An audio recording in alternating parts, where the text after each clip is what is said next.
सांग मैंने आज मोर वीडियो बनवार डे 4। आज मु बनाऊँगी आलू परोटा मो स्टाइल। देखो जोड़ा केमती बनाऊँ। फर्स्ट मुझे मैदा नहीं कि अटा भी नहीं आउे मुझे लुण पकईली खाइबा अनुसार लुण पकेबे आपण टेस्ट अनुसार लुण पकेबे कला जीरा आगे गरम मसला पकईली जमी फ्लेवरटा टी मस्त लगे आगे सनफ्लावर ऑयल देली जेकोसी आप घी चाहिए देपारे विथ सनफ्लावर ऑयल भी देपारे घी देली भलसे माखीदेली मैंने जमती कि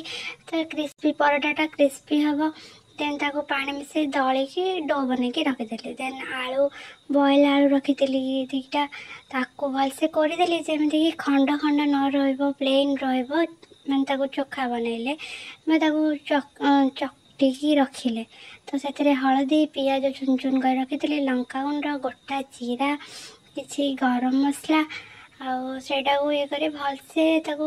चोखा बनईदेली बन सारा देखो तो साइज कर रखी एपटे अटा को 5-10 मिनट दलिकी छाड़ी देती से ही गला देन देखो मुझे नहीं आसली बेलवाई भलसे गोल गोल कर बेलदेवे आपड़ी भी कहले बेल दे पारे देखो तो ये मुझे गोल गोल कर बेलदेली बेली सारापर मझे आणिकी आलू एटा डो बनई देती गोटे गोटे करके बिकज मत इजी हम आनीदे ना से हाथ में बहुत सारा लगे बहुत मेस हो भल लगे तो से मुझे आग थोड़ा डो बनई देती जोटा कि मत इजी हम जल्दी आणिकी मझे सेट कर देवाई